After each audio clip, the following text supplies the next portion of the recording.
E eu quero convidar você a abrir comigo no Evangelho de João, capítulo 8, o versículo 12. Eu vou pedir uma ajuda para os meus diáconos aqui, para ligarem esse ar-condicionado para eu não fritar, embora esteja frio, aqui é bem mais quente que aí. Se quiserem, pode ligar só isso aqui, tá bom, queridos? Amém.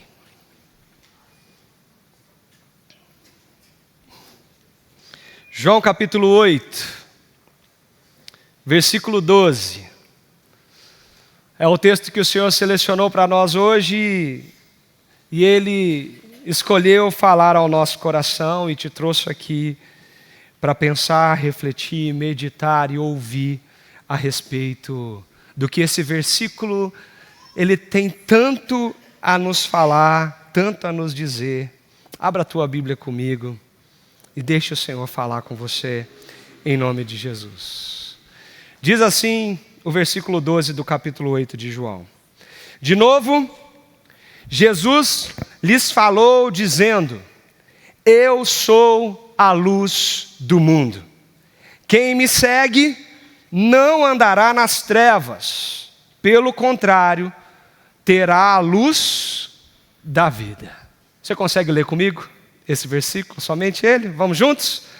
De novo, Jesus lhes falou dizendo: Eu sou a luz do mundo. Quem me segue não andará nas trevas, pelo contrário, terá a luz da vida. Senhor, fala ao nosso coração, Pai. Fala às nossas vidas. Transforma quem nós somos. O Senhor conhece aquilo que nós precisamos ouvir essa noite. O Senhor sabe o que nós estamos enfrentando. O que eu peço é que o poder do Teu Evangelho, o poder da Tua Palavra transforme a realidade de quem somos, a realidade da nossa história, a realidade do nosso coração. Nós pedimos isso em nome de Jesus, o nosso Senhor. Amém. Meu querido, eu não sei se você lembra, mas em meados do mês de abril desse ano de 2025, diversos países da Europa enfrentaram uma pane elétrica em larga escala. E em questão de minutos, regiões inteiras da Alemanha, França, Bélgica ficaram completamente no escuro. A falha afetou redes ferroviárias, hospitais, semáforos, sistemas de telecomunicações, internet. Cirurgias precisaram ser interrompidas, os trens pararam no meio do caminho, elevadores travaram com as pessoas dentro dos prédios, o trânsito virou um caos, centenas de voos foram cancelados e redirecionados, e a população, até então, acostumada com a eficiência da tecnologia do primeiro mundo, experimentou o medo mais básico do ser humano de não ver e não saber para onde ir. O Waze parou, gente. Não tinha GPS. Você imagina o que foi isso? Relatos dos moradores descrevem o pânico, a confusão, gente tateando no escuro, crianças chorando, idosos desorientados. E o que mais assustava não era a ausência da internet, a queda de energia dos eletrodomésticos, mas o fato de que sem a luz, até o que era tão conhecido começou a se tornar perigoso. Sem aquilo que protegia a cada um de nós, de repente tudo ficou mais lento, mais tenso, mais vulnerável. E um detalhe invisível, que está sempre presente no nosso dia a dia, que é quase sempre ignorado, a gente nem percebe que está aqui, mas que é uma necessidade das mais básicas da pós-modernidade dos nossos tempos. A luz se tornou visível como uma necessidade do ser humano mais uma vez. Você já conseguiu se imaginar passar dias sem energia elétrica? Você conseguir... Pensa comigo o que aconteceria com o nosso mundo. O que aconteceria com a nossa cidade? Sua geladeira não estava funcionando. Você não tem energia elétrica dentro de casa. A gente não está acostumado com isso. A gente não está acostumado mais com esse negócio de lavar roupa na mão, gente. A gente taca tudo dentro da máquina e ela que faz sozinha, não é assim? Mas sem energia elétrica, quem vai fazer isso? Há aqueles que nem louça lavam ainda. Que lá taca lá dentro da máquina e ela faz o serviço para a gente. Você imagina se de repente tudo para? Você imagina como que seria a nossa vida? Hoje a gente paga tudo no Pix. A gente precisa da internet para tudo. Você imagina se de repente tudo para, por dias. Quem mora no 8º andar de um prédio como eu, encarar 8 andares de escada, acho que não vai ser fácil. E aí a gente começa a perceber que coisas que estão tão corriqueiras no nosso dia a dia, elas têm evidência de quanto são necessárias na nossa vida. Nós estamos tão acostumados com a tecnologia e a presença dessas coisas que facilitam o nosso dia a dia, que nós não damos conta do quão seria difícil viver sem ela. Imagina, Botelho, uma cirurgia sem energia elétrica. Imagina um hospital sem energia elétrica. Como seria a nossa vida se de repente ficássemos completamente no escuro? Sem luz, queridos, a vida moderna entra em colapso. Sem luz, nós perderíamos a nossa referência de muita coisa. Sem luz, nós ficaríamos perdidos. Talvez não saberíamos chegar de um bairro a outro na cidade. Não saberíamos mais viajar. Sem as nossas tecnologias, quem seríamos nós?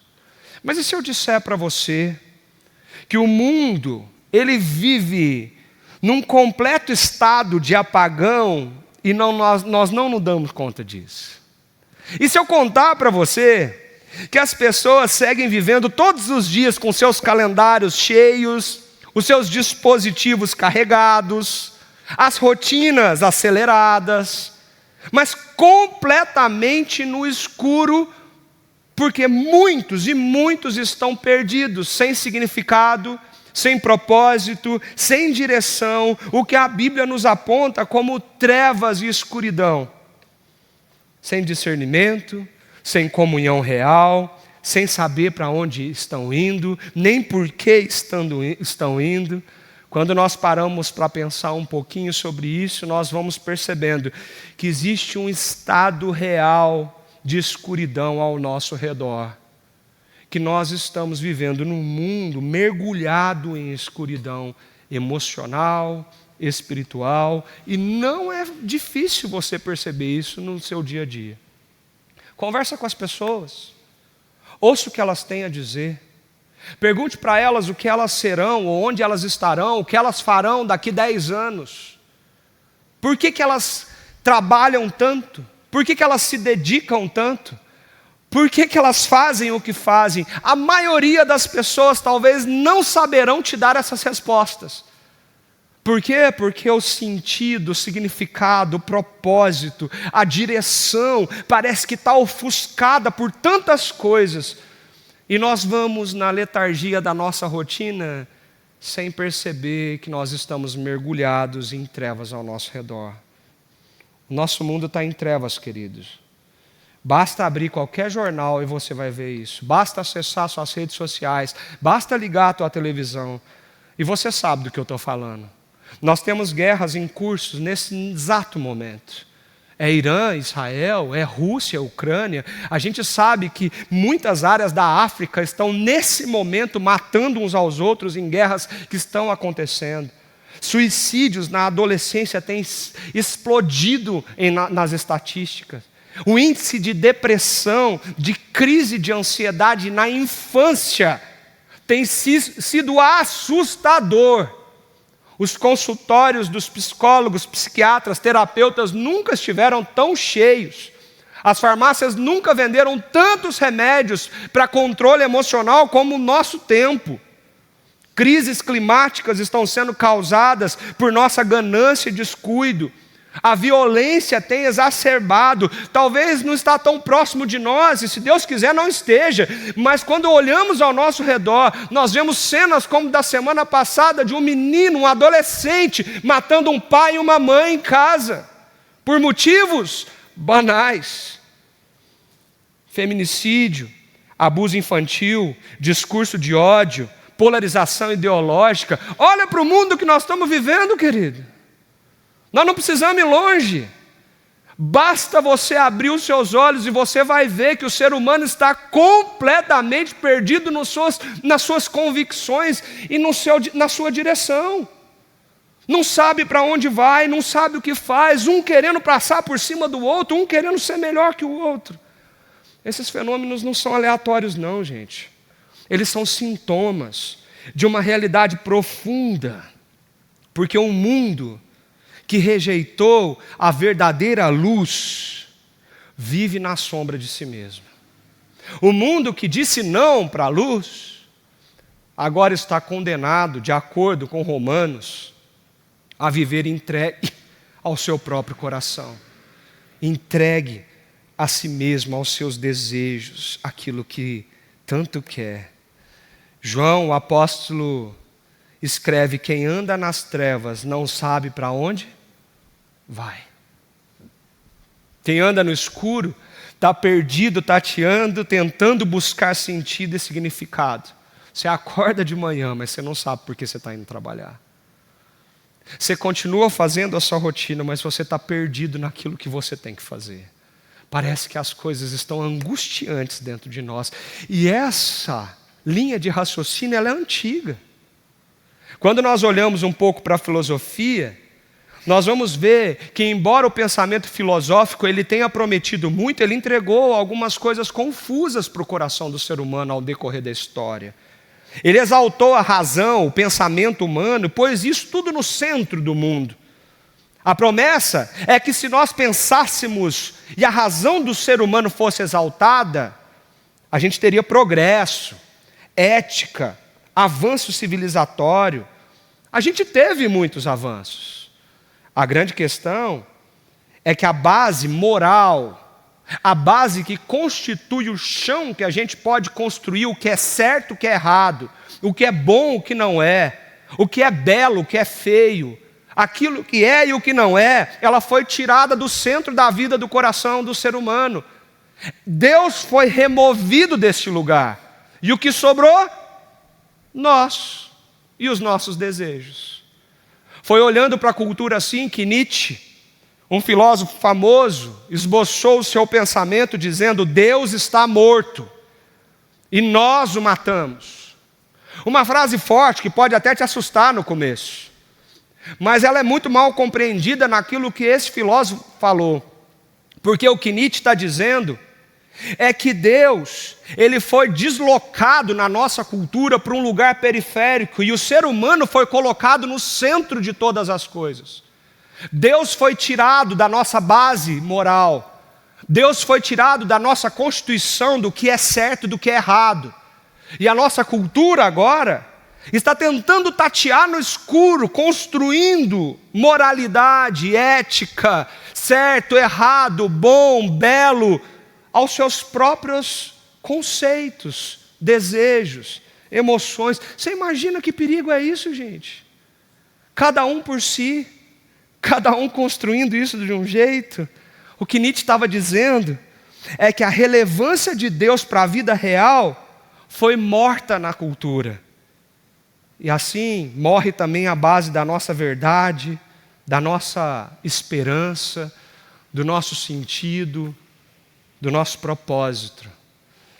Outro filósofo que, pensando sobre isso, escreveu que o homem está condenado a ser livre. Jean-Paul Sartre escreveu que o ser humano, diante da realidade, da liberdade que ele tanto sonhou de fazer o que quer, quando quer e como quer, ele na verdade ele foi condenado a uma angústia, porque agora sem base nenhuma, ele precisa construir tudo aquilo do zero, do que é certo, do que não é certo, do que é moral, do que é imoral.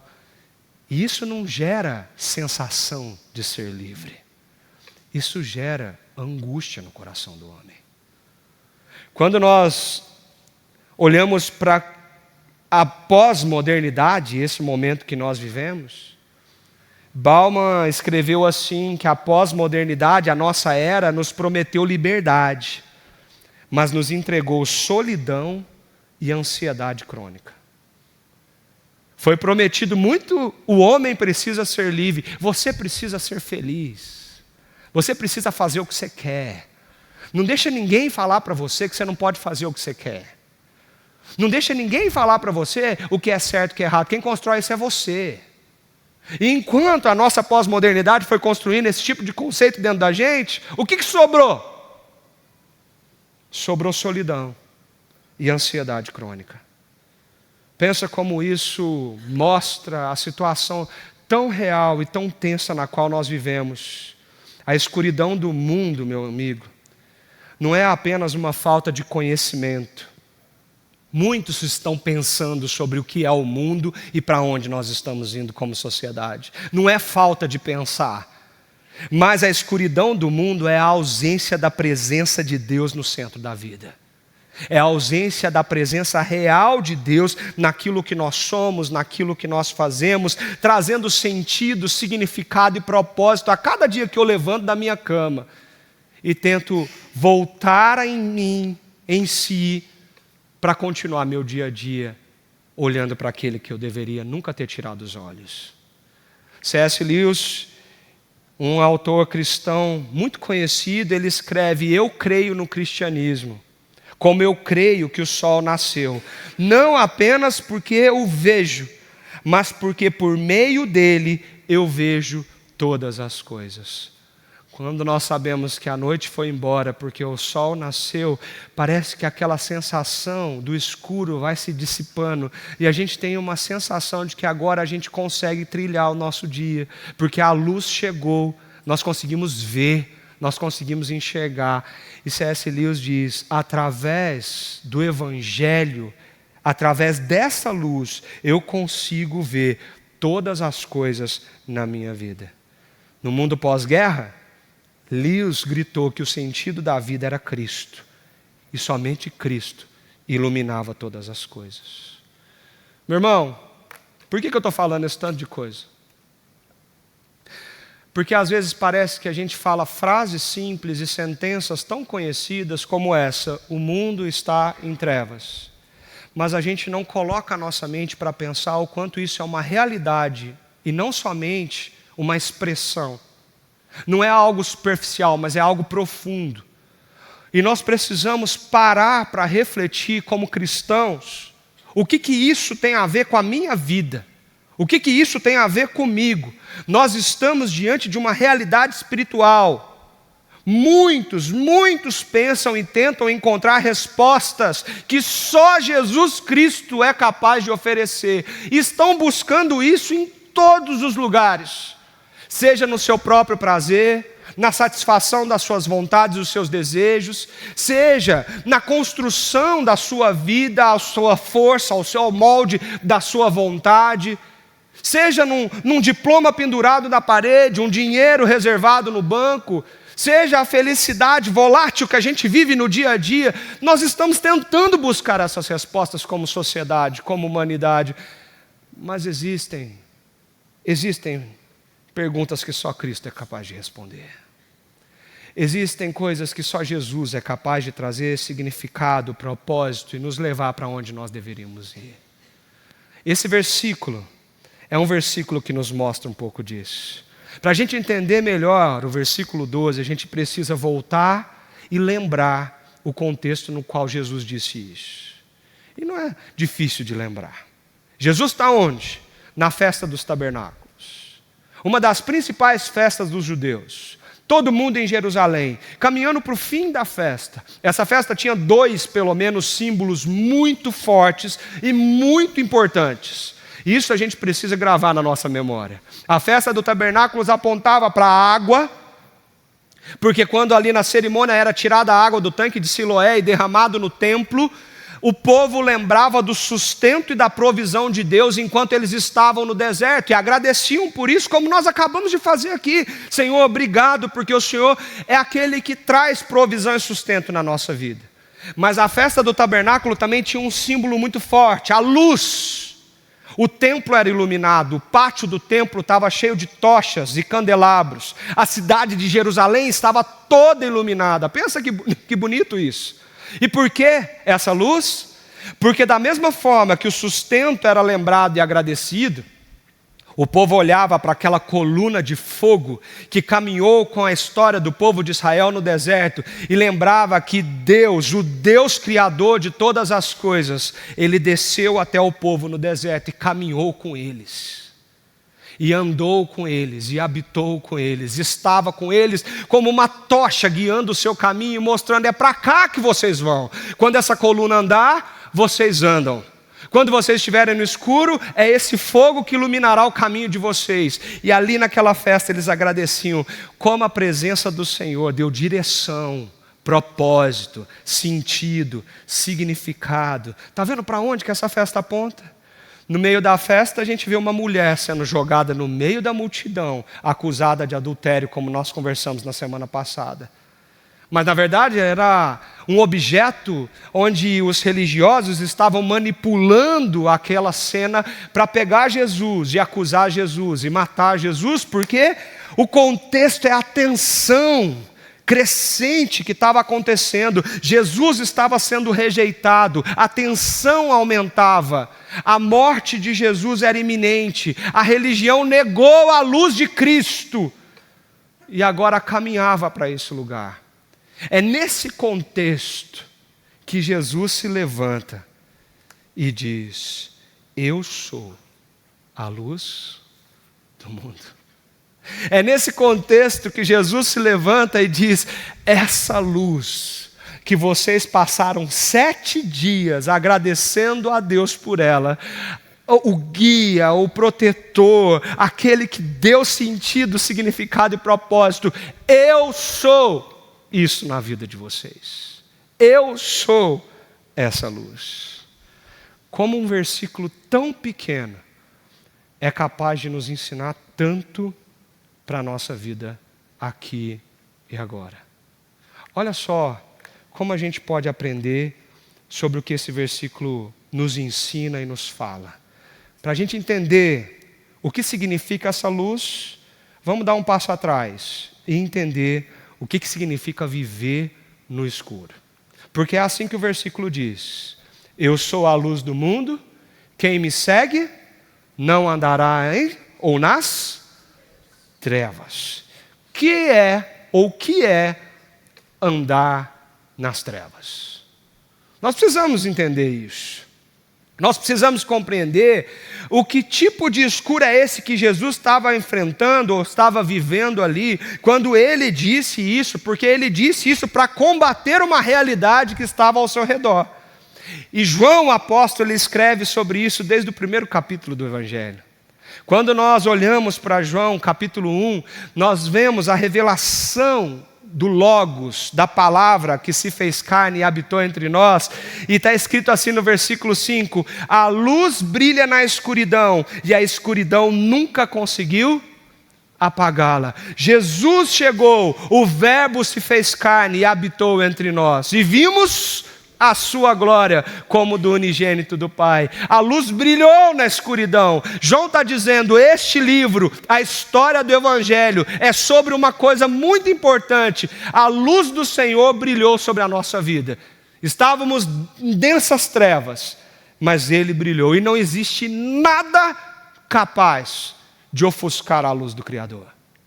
É João que diz, no versículo 10, veio ao mundo que ele criou, mas o mundo não o reconheceu.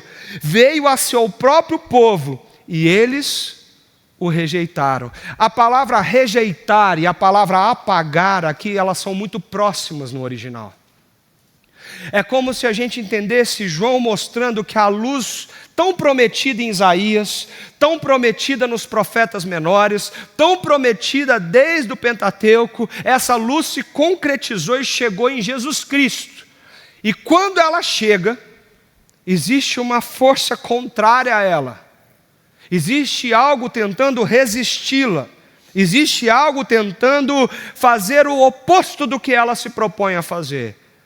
E é por isso que Cristo, quando se revela como a luz do mundo, Ele diz: quem me segue não vai continuar andando na escuridão. Porque andar na escuridão é se opor ao brilho da luz do Senhor. Andar na escuridão é viver contrário a tudo que Ele veio fazer aqui. Andar na escuridão é entender o que João está dizendo aqui. A condenação se baseia nisso, capítulo 3. A luz de Deus veio ao mundo, mas as pessoas amaram mais a escuridão do que a luz, porque os seus atos eram maus. Quem pratica o mal odeia a luz e não se aproxima dela, pois teme que seus pecados sejam expostos. Andar na escuridão, isso extrapola o somente pensar, o estar perdido nos conceitos. Andar é um verbo que aponta para a atitude, para a vida. Andar na escuridão quer dizer que você age, fala, decide, escolhe, faz de uma forma a desconsiderar a grandeza da revelação da única luz existente capaz de guiar o teu coração nesse mundo. Isso é andar na escuridão. Você pode até saber que essa luz existe, mas se você sai daquela porta e isso não vai para as suas atitudes, para as suas palavras, se isso não vai para o teu lar, para o teu trabalho, para o teu convívio, para os teus relacionamentos, meu querido, você pode até se chamar cristão, mas você está andando na escuridão. Porque andar na escuridão é quando você não dá passos em direção à verdadeira luz. É interessante perceber que Jesus diz: minha luz brilhará para vocês só mais um pouco. Andem na luz enquanto podem, para que a escuridão não os pegue de surpresa. Esse tema, luz, escuridão, ele tá permeando o evangelho de João. Está percebendo isso? Por que eu fui saltando de versículo em versículo aqui? Para a gente perceber que desde o começo desse evangelho, esse tema já estava aqui. Ele não é novidade. Ele foi sendo revelado progressivamente. Nós estamos perdidos, cegos, tateando, tentando achar o nosso propósito, mas só existe um jeito de chegar a essas respostas, e é em Jesus Cristo. E a gente tem que parar de pensar que isso é só pensamento, que isso é só coisinha de religião, que isso é coisa da igreja, coisa dos crentes, é coisa de pensar só. Só está aqui, ó, porque a Bíblia mostra que quando nós entendemos quem é Jesus, nós entendemos que a nossa vida é uma vida prática no cristianismo. Tanto é que o próprio João diz assim: portanto, preste atenção, irmão, se afirmamos que temos comunhão com Ele, com Deus, mas vivemos na escuridão, mentimos e não praticamos a verdade. Mas se vivemos na luz, como Deus está na luz, nós temos comunhão uns com os outros, e o sangue de Jesus, seu Filho, nos purifica de todo pecado. Andar na escuridão é quando você olha para uma realidade dessa e você diz que é crente, que é cristão, que você crê em Cristo, que você segue a sua religião, mas você odeia o teu irmão. Não faz sentido. Você diz que ama a Deus, mas odeia o outro. E aí o próprio apóstolo João diz: se alguém afirma, estou na luz, mas odeia seu irmão, ainda está na escuridão.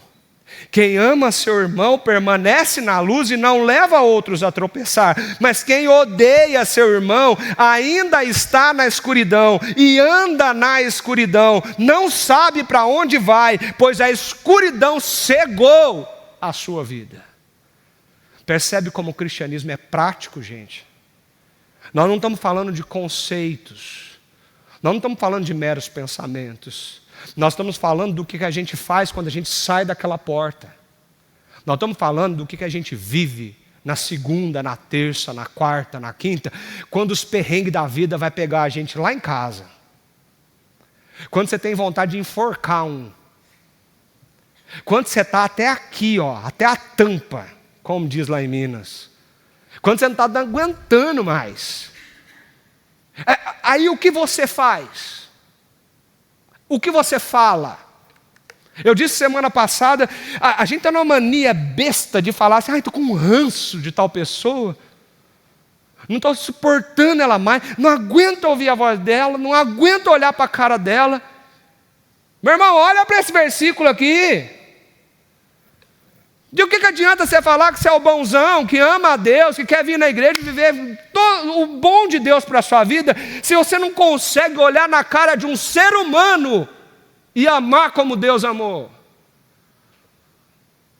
Na verdade, você pensa que está na luz, mas você está vivendo na escuridão. E é por isso que você está tão perdido, por isso que você está tão confuso, por isso que a sua vida perdeu sentido, você está sem propósito. Sabe por quê? Porque a luz de Cristo está brilhando diante de você, mas você está escolhendo fechar os olhos e continuar cego. Andar na escuridão é não saber para onde vai. Andar na escuridão é não entender qual é o rumo da sua vida.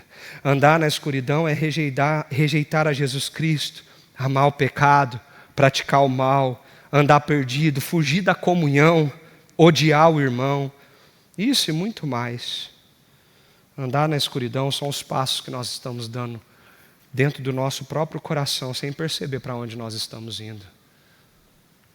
Meu querido e minha querida, andar na escuridão é viver na mentira e na hipocrisia. Olha para o contexto desse versículo. Os bambambam da religião se levantaram, vestiram a capa da santidade, arrancaram aquela mulher pelos cabelos e jogaram ela lá no meio do circo. A parte do cabelo é parte minha, tá bom? Não está na Bíblia isso. É só para dar uma ênfase. Eles se diziam tão santos, mas o que eles viviam eram umas trevas tão grandes, que a luz estava brilhando na frente deles. Jesus estava dizendo, eu sou, e eles não conseguiam enxergar. O meu medo é a gente estar aqui sentado e vivendo a mesma coisa. O meu medo é a gente vir na igreja e estar do mesmo jeito que eles. A gente dizendo que a gente ama a Cristo, que Ele é o Senhor e Salvador da nossa vida, mas o que a gente vive é uma grande hipocrisia, porque quando a gente sai por aquela porta, o cristianismo fica aqui dentro. O amor fica aqui dentro. O abraço fica aqui dentro. O acolher fica aqui dentro. A realidade de quem é Jesus fica aqui dentro. Andar na escuridão é desobedecer o grande mandamento do Senhor, amar a Deus sobre todas as coisas e ao próximo como a nós mesmos. Ignorar ou rejeitar a Jesus é a falta de direção, a falta de prioridades, falta de sentido. Isso é andar na escuridão. Mas para essa escuridão, Jesus se levanta e diz, eu sou a luz do mundo. E existe uma luz que brilha no meio disso tudo. O versículo diz, eu sou a luz do mundo. Ok, pastor, eu já entendi. Você repetiu isso mais de 10 vezes, só agora nesse tempo que você está falando. Será que entendeu mesmo? Para a gente entender o que isso significa, a gente precisa ver onde essa expressão foi tirada. Quando você vai lendo o Evangelho de João, eu sou a luz do mundo, é a segunda das 7 vezes que Jesus usa uma expressão muito parecida enquanto está falando sobre si mesmo. Ele diz, eu sou o pão da vida, Eu sou a luz do mundo, eu sou a porta, eu sou o bom pastor, eu sou a ressurreição e a vida, eu sou o caminho, a verdade e a vida, eu sou a videira verdadeira. Perceba a construção, eu sou, e de repente tem um predicado que revela algo sobre a divindade de Jesus. Antes da gente entender isso, a gente precisa perguntar de onde vem essa expressão, eu sou. Essa expressão não foi criada por Cristo, mas ela foi dita há muito tempo atrás, revelando quem Deus era. Ali naquela sarça ardendo, Moisés, lembra dessa cena? E de repente Moisés, ouvindo Deus dizer para ele o que ele deveria fazer, Êxodo capítulo 3, disse Deus a Moisés: eu sou o que sou. Assim dirás aos filhos de Israel: eu sou, me enviou a vocês. A expressão eu sou, ela quer dizer o nome do próprio Deus revelado. O Deus que é autoexistente, eterno, imutável, soberano. Ele não depende de ninguém, não foi criado, ele não muda. Quando Jesus se levanta e diz, eu sou, para nós aqui, parece algo simples, não parece? Parece simplesmente um sujeito e um verbo. Mas para um judeu, na boca errada, isso era blasfêmia. Porque a expressão eu sou era o nome de Deus. O que Jesus estava dizendo para aquele povo? Eu sou Deus. Percebe por que eles ficaram tão bravos?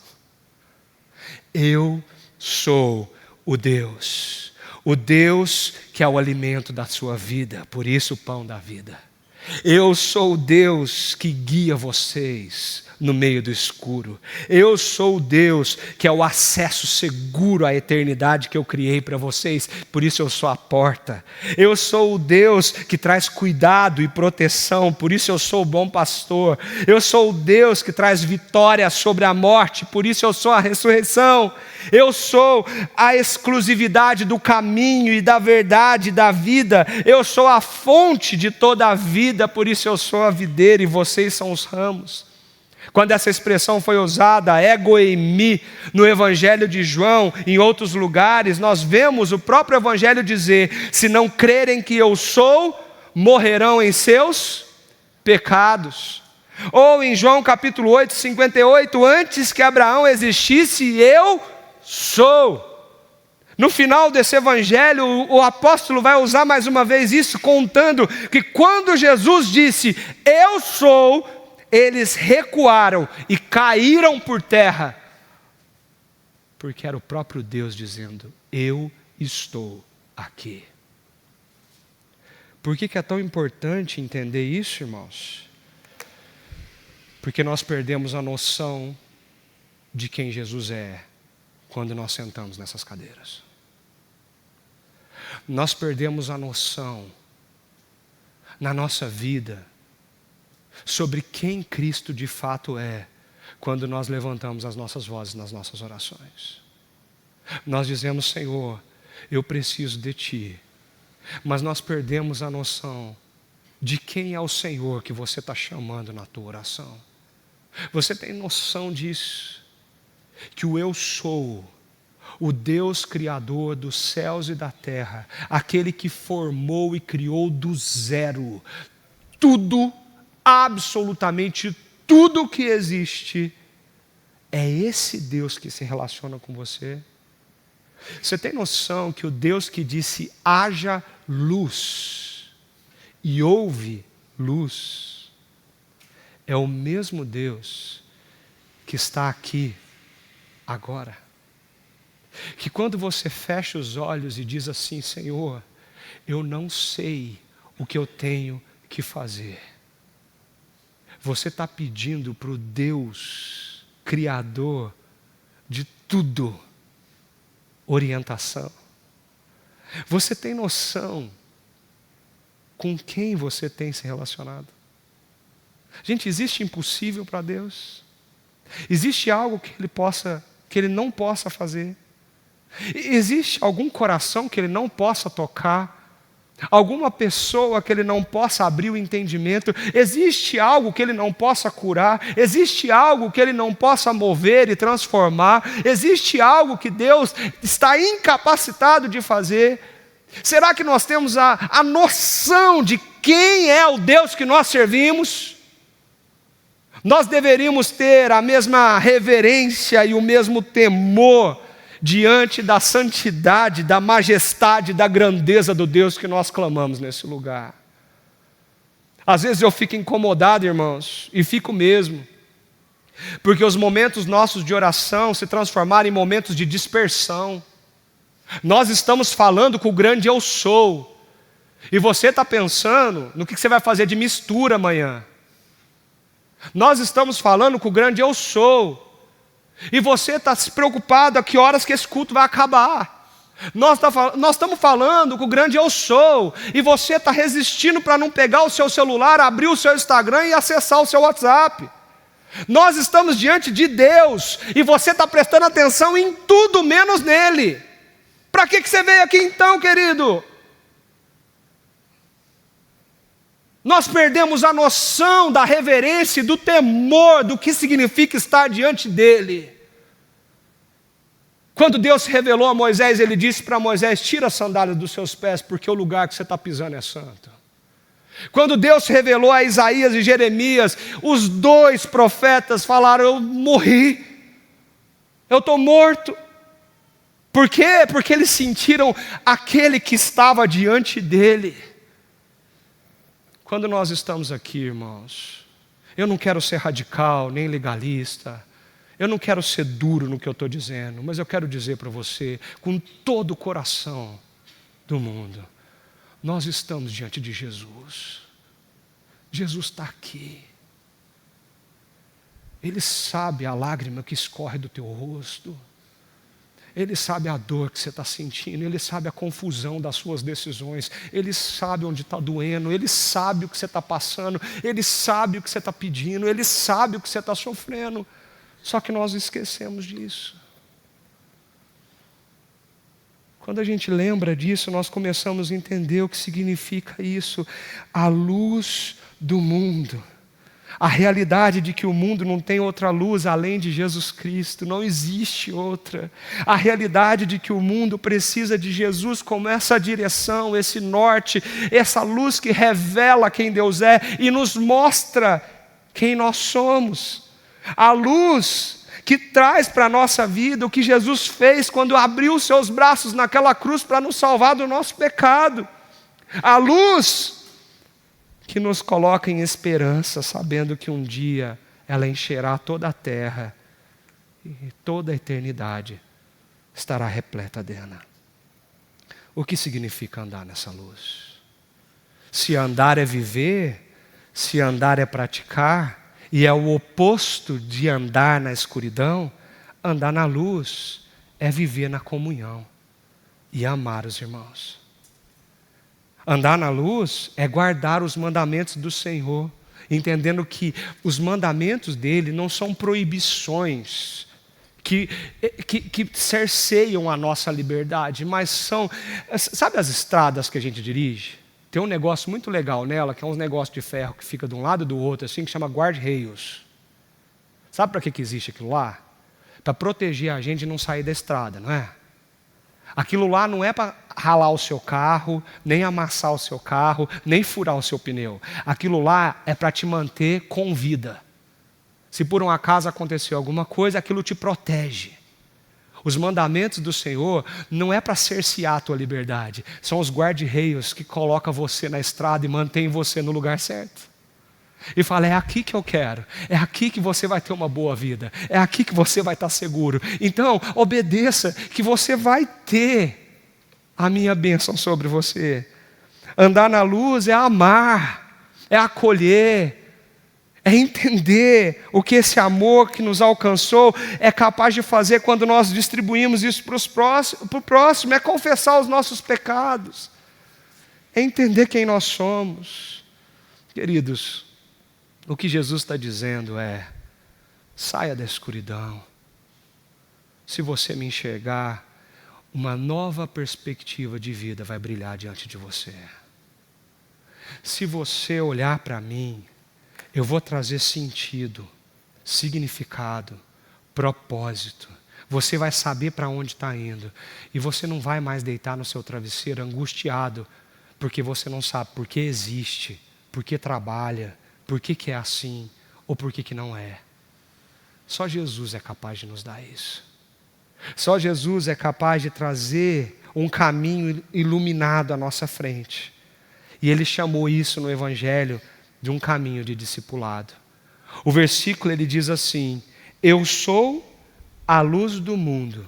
Para você não andar em trevas, você tem que fazer uma coisa. E Jesus disse: quem me segue. A gente acha que sabe o que é isso aqui. Eu sigo Jesus. Segue, irmão. Segue mesmo. O que é seguir Jesus, então? Porque a gente fala tanta coisa, mas a gente parece que não pensa naquilo que a gente está falando. O que é seguir Jesus? É vir para a igreja todo domingo? Isso é seguir Jesus? Isso faz parte, mas isso é seguir Jesus? Eu diria que isso não é a maior porcentagem. Quando a gente olha para esse texto, esse verbo é muito forte, akulutel. É um verbo no grego que ele tem um sentido muito forte.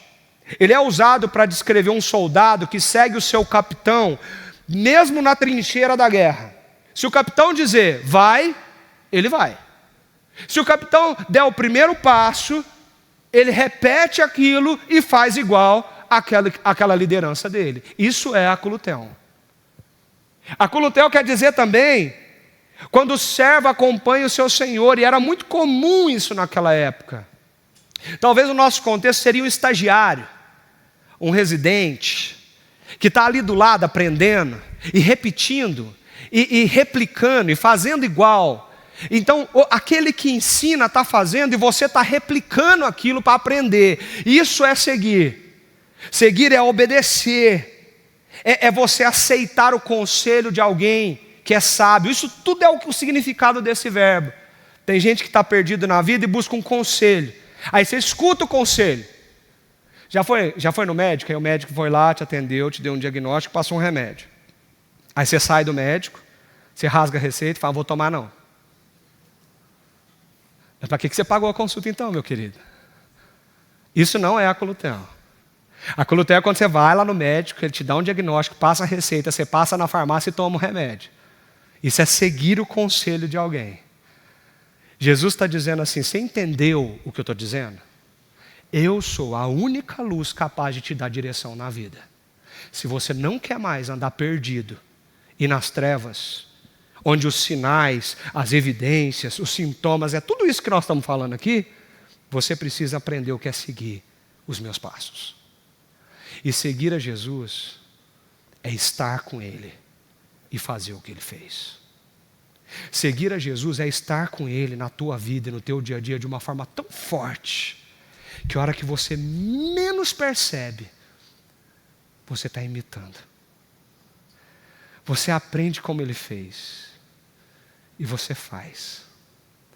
Você começa a olhar para suas atitudes e pensa, se fosse Jesus Ele não falaria isso. Se fosse Jesus Ele não diria isso. Se fosse Jesus Ele não agiria assim. Se Jesus estivesse aqui sentado nesse lugar, na minha cadeira, tomando essa decisão, para onde Ele será que estaria indo?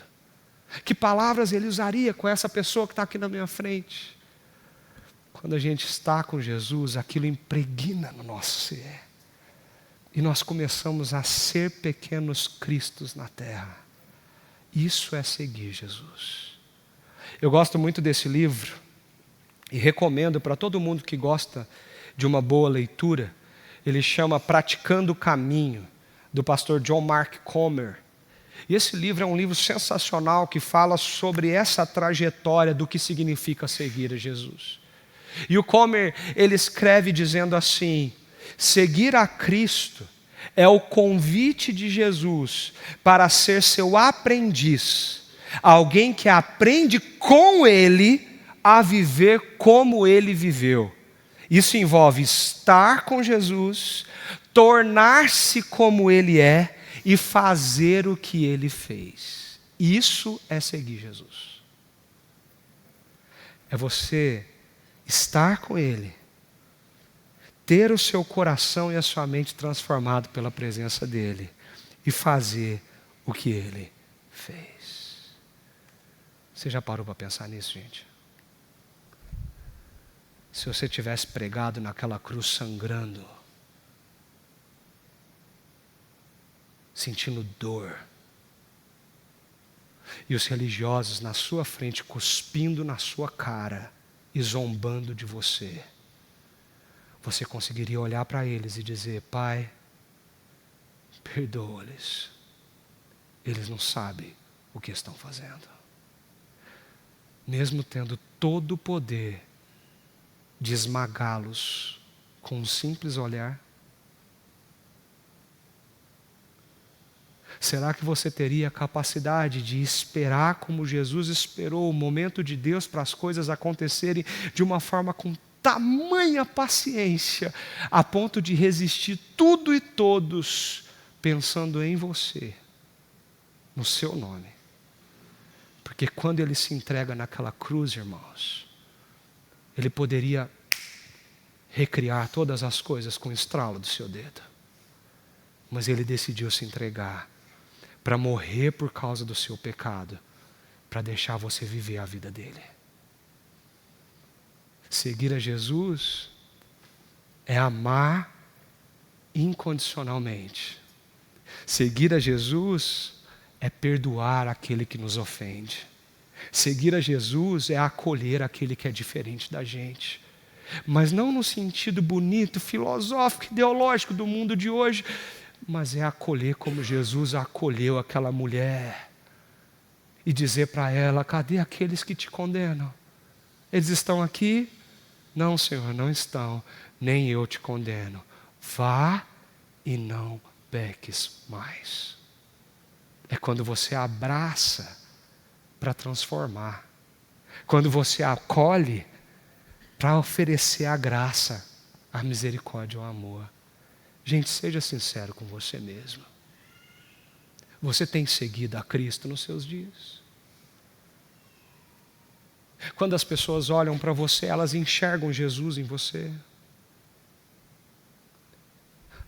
Como eu faço isso, pastor? O Comer diz assim, que essa transformação, a semelhança de Cristo, ela não acontece por acaso. Ela vai acontecendo à medida que as nossas práticas intencionais, sustentadas pela graça de Deus, no contexto da comunidade e ao longo do tempo, acontecem. Sabe o que o Comer está dizendo? A gente vem para cá, a gente vai começando a se bater, a ponta do seu amigo vai doer em você. Já viu pedra quando você vai tentando fazer um muro? Você tem que tirar uma ponta, uma lasca de cá, uma lasca de lá, para todas essas pedrinhas se encaixar. Você acha que a gente é diferente?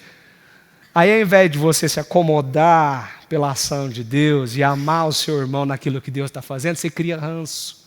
Você fala assim: eu vou fazer parte desse muro, não. E Deus está falando: eu estou afiando você, eu estou te tornando mais parecido comigo. A dor do outro passa a ser a sua dor. O que você acha que só te irrita, aquilo está te ensinando a ser paciente. Aquilo está te ensinando a ser perseverante. Aquilo está te ensinando a viver diante da graça que eu tenho depositado na tua vida. Quando você acha que tudo está um caos, é Deus te mostrando que você precisa confiar nele, meu querido. Para de olhar para você de forma egoísta e começa a olhar para Deus e o que Ele está fazendo na tua história. Se você se diz cristão, Jesus está trabalhando no seu coração hoje e o tempo todo. Essa é a única forma de nós não andarmos no escuro. É quando a gente está aqui e a gente deixa as nossas práticas da oração, do culto, da adoração, da comunhão, da ceia do Senhor, remodelar o nosso coração à luz daquele que nos salvou. E qual é o fim disso, querido? Eu termino como Jesus termina esse versículo, da escuridão para a eternidade, porque ele termina dizendo assim, para mim e para você: eu sou a luz do mundo. Quem me segue não andará nas trevas. Pelo contrário, terá a luz da vida. João disse assim: aquele que é a palavra que habitou entre nós, possuía a vida. Ele é a fonte da vida. Jesus disse: eu sou a vida. E a sua vida, a sua presença, a sua realidade é que trouxe a luz para o nosso coração. Você pode procurar na ciência, você pode procurar na filosofia, você pode procurar na sociologia, você pode procurar na sua área de estudo, você pode procurar nas pessoas, você pode procurar na carreira, no seu dinheiro, você pode procurar na força do seu braço, você pode procurar onde você quiser. Se você não olhar para Jesus, você não tem luz e não tem vida. Você está sobrevivendo, mas não está desfrutando da vida de Cristo. A promessa dele é que se andarmos com ele, como ele está na luz, a graça do Senhor vai inundar a nossa vida de todos os lados. É tão bonito isso, porque quando a gente anda com Jesus, a gente entende o que é certo e o que é errado, porque ele revela a perspectiva dele. Quando a gente anda com Jesus, a gente entende o que é belo, o que é bom, o que é feio, o que é pecado, o que não é, o que é a vida. Qual é a história da nossa vida? Onde nós estamos inseridos nela? Qual que é a obra que Cristo fez por nós? O que nós estamos vivendo no reino? O que é céu? Qual é o propósito de Deus para todas as coisas? O que significa a glória de Deus? Quando nós estamos com Cristo, tudo se toma um colorido diferente. O teu trabalho é ressignificado, os seus filhos são ressignificados, o teu casamento toma um significado diferente. Tudo que você faz, tudo que você fala, nada fica no lugar. Essa é a vida de Jesus para a gente. É assim que Paulo ora. E olha que oração bonita. Ele diz assim em Efésios: eu oro para que o seu coração seja iluminado. Não é que você brilhe. Presta atenção nisso. Ele não está orando para você brilhar, porque você não tem luz própria não, estrelinha. Tem uns estrelinhas aí que acham que tem luz própria na vida. A Bíblia fala que você não tem. Que você, por você mesmo, você está no escuro. E Paulo diz: eu oro para que você seja iluminado. E quando você for, você vai compreender a esperança concedida àqueles que ele chamou e a rica e gloriosa herança que ele deu ao seu povo santo. Você vai entender o que a vida é, por que você está aqui e para onde você está indo. Somente com Jesus Cristo. É por isso que esse evangelho termina quando diz esse tema, dizendo: creiam na luz enquanto ainda há tempo. Desse modo vocês se tornarão filhos da luz. Esse é o convite de Jesus para você, meu irmão. Quer a forma mais clara, como ele disse aqui hoje? A resposta tem que vir do seu coração. O que você vai fazer com isso? O convite dele é de graça, perdão e misericórdia. E é isso que a gente experimenta quando a gente senta nessa mesa. E com Jesus, a gente come do pão e bebe do vinho. Você pode fechar os seus olhos?